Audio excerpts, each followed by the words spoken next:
We are now going to add a motion blur. The text movement's going to look more authentic if it includes a motion blur. We'll add the motion blur and then set the shutter angle and phase, which control the intensity of the blur. So go to 8 seconds.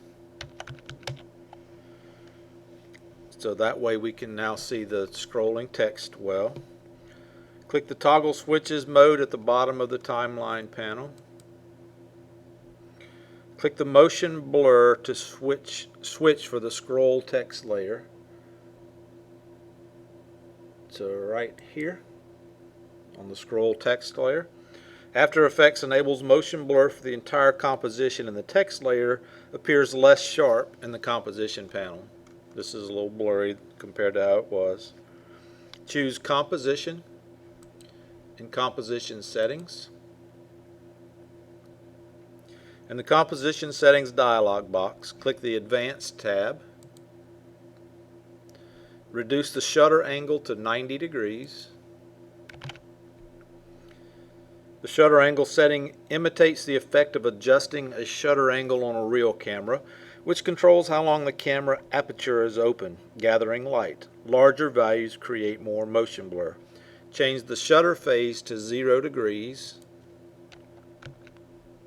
and click OK.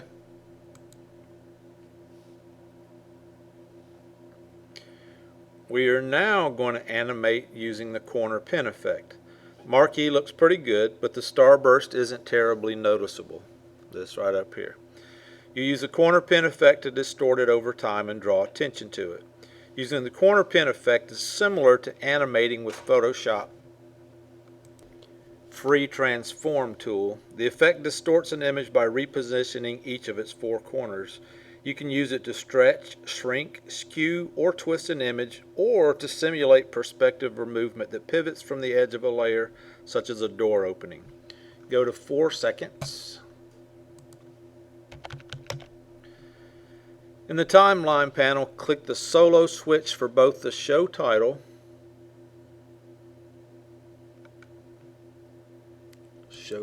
that's this right here, and starburst layers, and that we can just see those things now. Soloing the layers isolates them to speed animating, previewing, and rendering. Select the starburst layer in the timeline panel, then choose Effect, Distort, Corner Pin.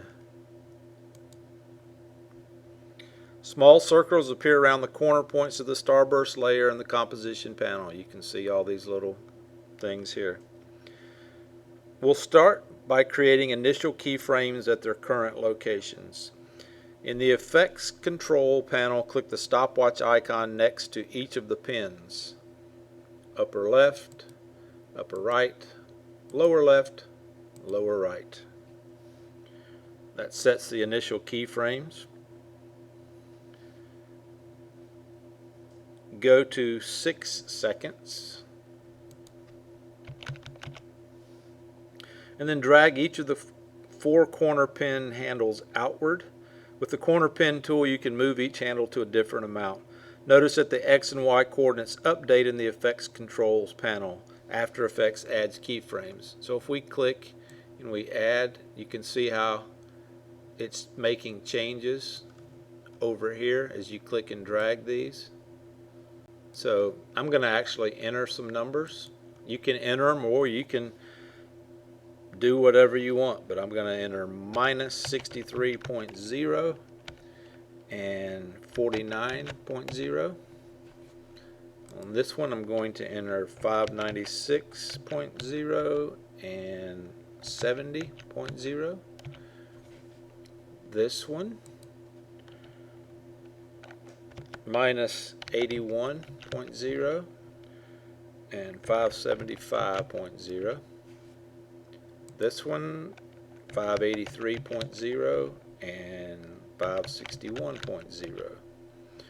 So you don't have to enter those numbers, but do something to that so when we play this you can see it moving. Go to 8 seconds. Drag the corner pin handle so that the text is tilted at an angle. Your corner pin locations should be similar to what I do. Doesn't have to be, but you can see how you can drag that. I'm going to actually enter some numbers up here like before. You can enter these or you can enter your own. Minus 152.5 and 103.4, 540.0 and minus 43.6, 136.1, 653.6, 654.3 and 484.8.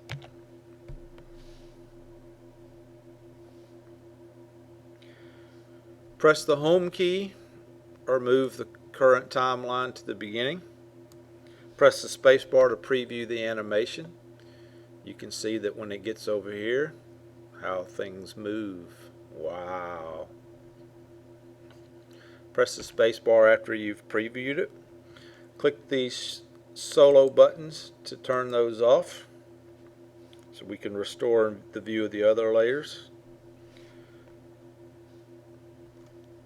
Preview it again with everything so you can see how everything is going.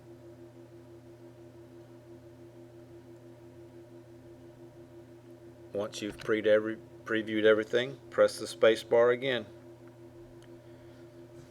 Good time to click File and then Save.